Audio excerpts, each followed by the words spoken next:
Yo, what's up guys? Welcome back to a brand new video. So in today's video, we're going to be going over the Darknell boss fight, and hopefully by the end of this video, you've learned enough about this boss fight to help make this boss much easier for you. So with that being said, let's get right into the video. So just for reference, normal Darknell has 26 T HP and hard Darknell has 127 T HP. So the boss fights between normal and hard are significantly different in HP, but for the sake of the video, we are only going to be covering hard Darknell attacks. So now that we've gotten that out of the way, we are going to be breaking this video up into 4 separate portions. 1, starting with field debris, 2, Darknell animations, 3, Emobs that spawn, and then 4, tips and tricks at the end. So to start off, we're going to go over the field debris. So as the majority of you guys know, this boss fight can be extremely difficult because of all the falling debris that is going on. The 3 major field debris that are most annoying and most difficult to avoid in this boss fight are going to be the stun, the blind, and the skill lock debris that fall consistently throughout the entire boss fight. Each of these balls does 10% damage, but on top of that, they also do stun, blind, and skill lock you, which makes it extremely difficult to maneuver inside of this boss fight, which is why I highly recommend bringing an extra will skill with you to remove the effects that these balls give. On top of the balls falling from the sky, there are also pillars that will spawn on the map consistently throughout this entire boss fight. These are a bit easier to avoid because they do give an animation and then do give a bit of time before the actual attack goes off. These pillars do about 40%, so make sure that you do try to avoid these pillars at all costs because there is a lot of stuff going on. On top of the pillars and the stun balls that are going on, there are also meteors that will spawn throughout this boss fight. Darknell has a smash attack that he does to spawn these meteors, and they travel in right and left diagonal paths and do not disappear on the map until they either 1, complete their path, or 2, hit you. And on top of all of that going on, there are also minions that will spawn throughout this boss fight that do about 5% HP. Those are the little guys on the map that sometimes have shields around them that you can't always kill. They don't do a ton of damage, but understand that these are something that can potentially kill you if you are low on HP and you are starting to hide from Darknell during the fight. So not a huge thing to worry about, but try to avoid them if you can. Now that we've gone over all the field debris that goes on during this boss fight, let's get into the actual Darknell animations and attacks themselves. So this is definitely an area that a lot of people struggle with, and the biggest reason that they actually do struggle with this is because they don't know the different attacks that Darknell actually does until they pay attention and actually look at them. So for that reason, I'm going to be showing all the animations on the screen while I go over them. To start off, the swipe animation. This is an attack that Darknell does pretty consistently throughout the fight. It does 50% HP. This is the animation where Darknell will take his sword, cross it across his body, and then swipe it towards you. The good thing about this attack is that it's very easily avoidable. If you jump behind him at the edge of his blade, or if you stand significantly in front of him, you will avoid this attack. I would highly recommend trying to avoid this attack at all costs, because if you do get hit by it, it will keep you locked in animation for a slight period of time, which will probably lead into getting stunned by something else or killed by something else. Moving on from swipe, we're going to talk about the dive animation. Now this is an animation that is pretty easily avoidable. There's a few things that you can do for this animation, but know that this does do 60% HP, and it also stuns you for a significant period. The way that you can avoid this attack is 1, iframing. 2, you can either jump right or left, but understand if you do jump right or left, it does have a pretty significant hitbox and you do have to move quickly or else you will take damage and the stun. Or 3, you can jump up to avoid this attack. The issue with maneuvering yourself is you can kind of pick and choose between all 3 of these, but make sure that there are no balls that are going to fall on you and stun you, because that is probably going to lead you into taking damage or death from something else. Now that we've gone over the dive, let's talk about the dash. The dash is probably one of the most deadly attacks inside of the Darknell boss fight, not only because it does 90% HP, but because it does have such a wide hitbox. There's also a few ways that you can avoid this attack. 1, obviously you can always iframe all these attacks, but 2, you can stand behind it about the same distance where you would when he does this swipe attack. Number 2, you can stand in front of him, but you do have to be significantly further in front of him, and I will show an example of it. Or 3, the last resort way to avoid this attack is just by lying down on the floor. The problem with lying down on the floor is that something is probably going to come and fall on you and either stun you, skill lock you, or hit you into animation to where you get hit by this dash. Ducking underneath is a last ditch resort, but it is something that can work. Now we've gone over all of those animations, we'll talk about the FMA and how to avoid it. The FMA is an attack that Darknell will do where he will raise his sword above his head and then swipe an energy beam across the screen. There are a few ways to avoid this. The first way is you can either stand behind him when he does this animation, or you can be right on top of him if he's in the corner, but you do have to be lying down. And the other way that you can avoid this is you have to jump extremely high in the air, and then you can either blink or dash a little bit higher to avoid this attack. If there is a last ditch resort to where you can't avoid this FMA, the one thing that you can do is right as the energy beam is about to hit you, you can press your blink skill and it will teleport you randomly to a point on the map. Obviously, this isn't 100% consistent to where you will go or if you will survive, but it is something that you can do as a last ditch resort. Also know that the FMA will be triggered if you are too far away from Darknell or you're not doing enough damage to him, so you can kind of control when he does not do this FMA attack. If you play real close to him the entire time, chances are he's probably not going to do it too often, but if you're playing on the opposite side of the map, that's why he's doing this attack so much. And then the final one, which isn't super relevant that we did cover early, is going to be his smash animation, and this is pretty much just what summons those meteors that travel in a diagonal motion during the map. It's not something that's super important, but it is something to know because then you can control where you play on the map and how you maneuver yourself. So now that we've gone over all the Darknell animations and attacks, let's move on to the Emobs that do spawn. Starting off first, we are going to go over the warrior Emob.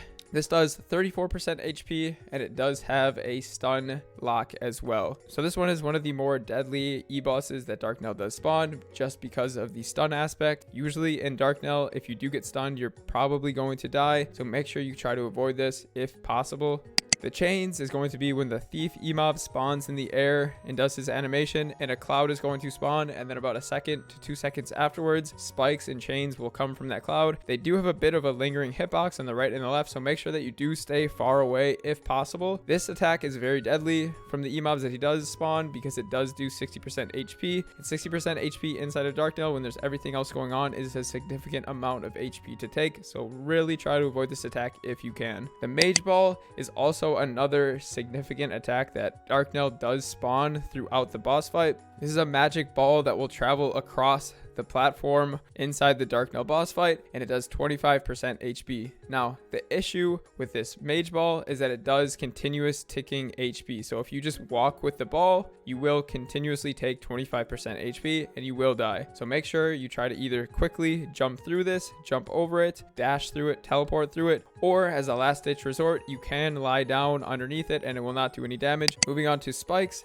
These are going to be that animation that comes up from the floor. These aren't extremely deadly, but they do 38% HP and they do give you a slowed down effect, not allowing your character to move as fast, which can be extremely difficult inside of Darknell. The best way to avoid this is to just stand on a free spot on the floor instead of trying to up jump over these. The problem with up jumping over these is that you're probably going to get hit by something else in the air when doing so, and flash jumping strictly over them is not going to cut it. You're going to have to strictly do a up jump straight in the air to actually avoid it. The Archer Emob is also a very deadly mechanic inside of Darknell because it does deal 60% HP, but it also restricts you from jumping. Anything that disables your movement makes this boss fight extremely difficult, so this is something that you want to avoid at all costs. The best way to avoid this is 1, you can either up jump it, or 2, you can teleport through it, or 3, you can use your iframe. You cannot lie down underneath this arrow, so do not get this confused with the dash or the Mage Ball. You have to up jump it or you have to teleport through it.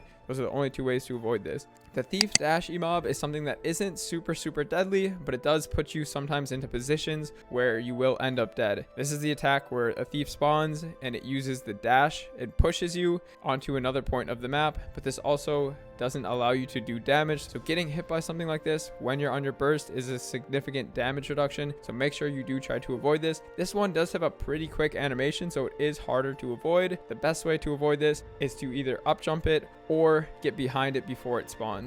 Moving on to the Thief Stab. This attack is also something that isn't extremely deadly, but it is significant to try and avoid. Again, just like the Thief Dash, the Thief Stab is also very quick as well, and it does 42% HP every hit, so make sure that you can try to avoid this at all costs. Usually this one is very difficult to actually avoid, so you do have to kind of pre-predict it, which I'll go over in a little bit here. The Corsair Emob is another one that isn't super deadly, but it does cause for a bit of disruption during the boss fight. This attack deals 40% damage, but it also reverses you, so it makes it a little bit hard to move around, and it also makes it a bit hard to know when to duck or up jumping or moving left and right. The only way to avoid this is just getting onto a point in the map where there isn't a target. And then last but not least, the Buck Emob. It's slightly like the Thief Stab. It's very quick and it's hard to avoid, and it does do a significant amount of damage, doing 45% HP. So if you can avoid it, try to. The best way to avoid this is either up jumping or getting behind it before it spawns. And I'll go over how to kind of predict these patterns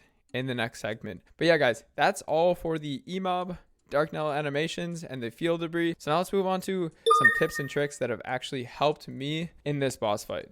So one of the biggest things that helped me in this boss fight is really studying the animations and the attacks and knowing which ones are which, specifically the swipe and the dash. So if you find yourself getting confused on which is which, make sure you just really take a second and look at both animations inside of a real boss fight and try and test yourself to know if you really know the difference. Once you can get those down, then you can actually maneuver yourself and position yourself correctly on the map to do so, as well as knowing the animations. Knowing what the animations actually are doing as well is something that's extremely helpful. One thing that a lot of people don't understand inside of the Darknell boss fight is that whenever Darknell starts an animation, he also spawns Emobs on the map.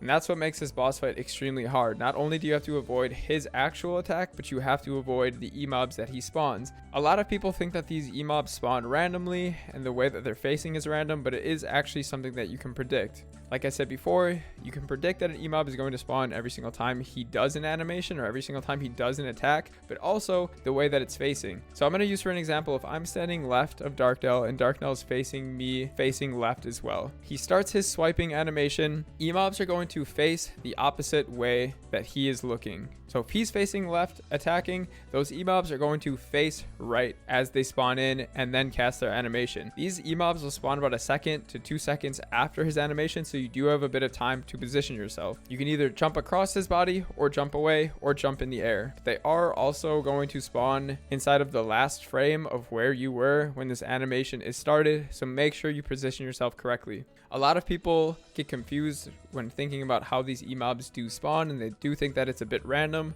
And that's because sometimes in this fight, they won't face opposite of Darknell. And I'm just going to kind of explain why they do that. So let's just say, for example, I'm standing left. Darknell is also facing left as he casts his animation. He casts his animation, but remember, there's a 1 to 2 second delay when the Emob actually spawns. So let's say he starts to do his swipe, and right when he starts to do his swipe, I go and I jump right to get behind him where the edge of his blade is. As I'm jumping right across Darknell, the game is going to pick up me being behind Darknell as the mechanic for when he spawns Emobs in starts. So the game is going to recognize Darknell as he's facing right, attacking me, but in reality he's facing left. So that's why sometimes those Emobs will face the same way he is facing when he does those attacks. It's just because of how you position yourself. Also, the other instance when this will happen is where Darknell turns, and right as he turns, he starts his animation, and the game doesn't pick that up, and it slightly delays it, so it mixes up which way Darknell is actually facing when he does his attack. Just to clear that up, I know sometimes some people will be in the bosses and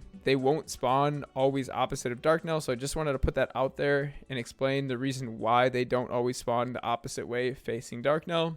But yeah, guys, that is it for the Darknell guide. I know there's a lot of information that was thrown out there. Hopefully this can help you guys clear Darknell for the first time, or help you clear it easier if you already are. I know a lot of these things in this video helped me personally, so I hope they help you. And if you guys have any questions, comments, or concerns, please leave them in the comment section below. But with that being said, guys, I hope you did all enjoy the video. And until next time, I'll see you guys later. Take it easy. Peace.